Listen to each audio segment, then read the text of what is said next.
Hi hello ನಮಸ್ತೆ. ಜ್ಞಾನಜ್ಯೋತಿ ಮಲ್ನಾಡ್ ಚಾನಲ್ಗೆ ಸ್ವಾಗತ ಸುಸ್ವಾಗತ. ಇವತ್ತು ನಾನೊಂದು ಕಥೆಯನ್ನು ತೊಗೊಂಡು ಬಂದಿದ್ದೀನಿ. ಆ ಕಥೆ ಹೆಸರು ನನ್ನ ಕನಸಿನ ಮನೆ. ಒಂದು ಸುಂದರವಾದ ಹಳ್ಳಿಯಲ್ಲಿ ಅನು ಎಂಬ ಪುಟ್ಟ ಹುಡುಗಿಯು ವಾಸಿಸುತ್ತಿದ್ದಳು. ತುಂಬ ಬಡ ಕುಟುಂಬ ಅದು. ಆದರೆ ಅನು ಓದುವುದರಲ್ಲಿ ತುಂಬ ಜಾಣೆ. ಆದರೆ ಅವಳಿರುವ ಮನೆ ತುಂಬ ಚಿಕ್ಕದು. ಮಳೆ ಬಂದಾಗ ಮನೆಯ ಮೇಲ್ಛಾವಣಿಯಿಂದ ನೀರು ಸೋರುತ್ತಿತ್ತು. ಇದರಿಂದ ಅವಳ ವಸ್ತುಗಳೆಲ್ಲ ಹಾಳಾಗಿ ಹೋಗುತ್ತಿತ್ತು. ಆದರೆ ಅನು ಎಂದಿಗೂ ಬೇಸರ ಪಟ್ಟುಕೊಂಡಿಲ್ಲ. ಒಂದು ದಿನ ಶಾಲೆಯ ಶಿಕ್ಷಕರು, ಮಕ್ಕಳೇ, ನೀವು ದೊಡ್ಡವರಾದ ಮೇಲೆ ಯಾವ ರೀತಿಯ ಮನೆಯಲ್ಲಿ ವಾಸಿಸಲು ಬಯಸುತ್ತೀರಿ ಎಂದು ಕೇಳಿದರು. ಅನು ಎದ್ದು ನಿಂತು, ಸರ್, ನನಗೆ ದೊಡ್ಡ ಮನೆ ಬೇಕು. ಆದರೆ ಅದು ಕೇವಲ ಸುಂದರವಾದ ಮನೆಯಲ್ಲ, ಎಲ್ಲರಿಗೂ ಸಂತೋಷವನ್ನು ನೀಡುವ ಮನೆಯಾಗಿರಬೇಕು ಎಂದಳು.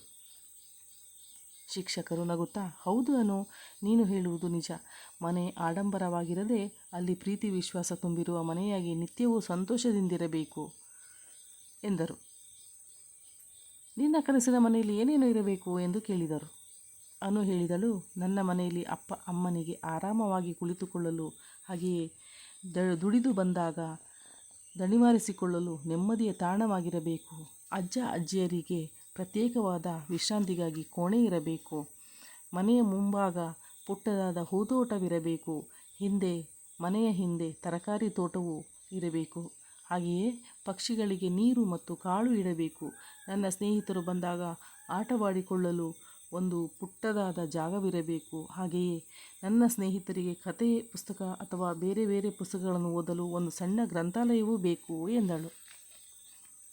ಶಿಕ್ಷಕರಿಗೆ ಅವಳ ಮಾತು ಕೇಳಿ ಸಂತೋಷವಾಯಿತು.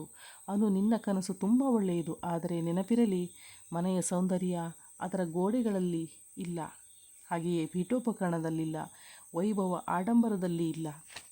ಮನೆಯಲ್ಲಿರುವ ಜಾಗ ಪ್ರೀತಿ, ಒಗ್ಗಟ್ಟು ಮತ್ತು ಸಂತೋಷವೇ ನಿಜವಾದ ಸೌಂದರ್ಯವಾಗಿರಬೇಕು ಎಂದರು. ಆ ಮಾತು ಅನು ಮನಸ್ಸಿನಲ್ಲಿ ಅಚ್ಚೊತ್ತಿತು. ದಿನಗಳು ಕಳೆದವು, ವರ್ಷಗಳು ಕಳೆದವು. ಅನು ಚೆನ್ನಾಗಿ ಓದಿ ಒಂದು ದೊಡ್ಡ ಕಂಪನಿಯಲ್ಲಿ ಕೆಲಸಕ್ಕೆ ಸೇರಿದಳು. ತನ್ನ ಕನಸನ್ನು ನನಸು ಮಾಡಲು ಹಗಲಿರುಳು ಕಷ್ಟಪಟ್ಟು ಕೆಲಸ ಮಾಡಿದಳು. ಕೊನೆಗೆ ಒಂದು ಸುಂದರವಾದ ಮನೆಯನ್ನು ಕಟ್ಟಿದಳು.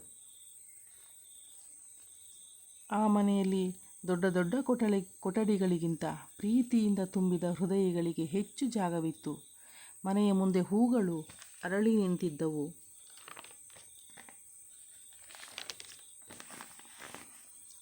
ಅಂಗಳದಲ್ಲಿ ಪಕ್ಷಿಗಳು ಚಿಲಿಪಿಲಿಗುಟ್ಟುತ್ತಿದ್ದವು. ಒಂದು ಕೋಣೆಯಲ್ಲಿ ಪುಸ್ತಕ ಇರುವ ಗ್ರಂಥಾಲಯವಿತ್ತು. ಪ್ರತಿದಿನ ಸಂಜೆ ಹಳ್ಳಿಯ ಮಕ್ಕಳು ಅಲ್ಲಿಗೆ ಬಂದು ಪುಸ್ತಕವನ್ನು ಓದುತ್ತಿದ್ದರು. ಅನು ಅವರಿಗೆ ಪಾಠವನ್ನು ಹೇಳಿಕೊಡುತ್ತಿದ್ದಳು. ಒಂದು ದಿನ ಅವಳ ಶಿಕ್ಷಕರು ಆ ಮನೆಗೆ ಬಂದರು. ಮನೆ ನೋಡಿ ಶಿಕ್ಷಕರು, ಅನು, ನಿನ್ನ ಕನಸಿನ ಮನೆ ನಿಜವಾಗಿಯೂ ನನಸಾಗಿದೆ ಎಂದು ಹೇಳಿ ಸಂತೋಷಪಟ್ಟರು.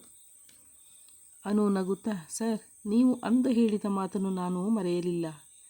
ಪ್ರೀತಿ ಮತ್ತು ಸಂತೋಷ ಇರುವ ಮನೆಯೇ ನಿಜವಾದ ಮನೆಯೇ ಎಂದಳು. ಶಿಕ್ಷಕರಿಗೆ ಆ ಮಾತು ಕೇಳಿ ತುಂಬ ಸಂತೋಷವಾಯಿತು. ಅವಳನ್ನು ಆಶೀರ್ವದಿಸಿದರು.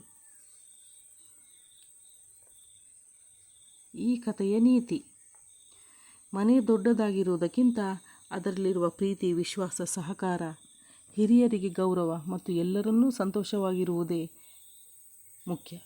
ನಮ್ಮ ಕನಸುಗಳು ಕೇವಲ ನಮ್ಮ ಸಂತೋಷಕ್ಕಾಗಿ ಅಲ್ಲ, ಇತರರಿಗೂ ಉಪಯೋಗವಾಗಬೇಕು. ಮಕ್ಕಳೇ, ಕತೆ ಕೇಳಿದ್ರಲ್ಲ? ಹೇಗಿದೆ ಕತೆ? ಚೆನ್ನಾಗಿದೆ ತಾನೆ? ನೀವು ಕೂಡ ಅಷ್ಟೇ ಮುಂದೆ ಕಷ್ಟಪಟ್ಟು ಓದಿ ನೀವೇನಾದರೂ ಸಾಧನೆ ಮಾಡ್ಬೋದು. ನಿಮ್ಮ ಮನೆ ಹೇಗಿರಬೇಕು? ದೊಡ್ಡದಾಗಿ ಆಡಂಬರವಾಗಿರಬೇಕೇ ಅಥವಾ ಅದರಲ್ಲಿ ಪ್ರೀತಿ ವಿಶ್ವಾಸದಿಂದ ಸಂತೋಷದಿಂದ ಇರಬೇಕೇ ಎಂಬುದನ್ನು ನೀವೇ ಯೋಚನೆ ಮಾಡಿ ಮಕ್ಕಳೇ. ಇಷ್ಟೊತ್ತು ನನ್ನ ಪುಟ್ಟ ಕಥೆಯನ್ನು ಕೇಳಿದ್ದಕ್ಕೆ ತುಂಬ ಧನ್ಯವಾದಗಳು. ಇಂತಹ ಅನೇಕ ಕಥೆಗಳನ್ನು ತಗೊಂಡು ಮತ್ತೆ ನಾನು ನಿಮ್ಮ ಮುಂದೆ ಬರ್ತಾ ಇರ್ತೀನಿ ಮಕ್ಕಳೇ.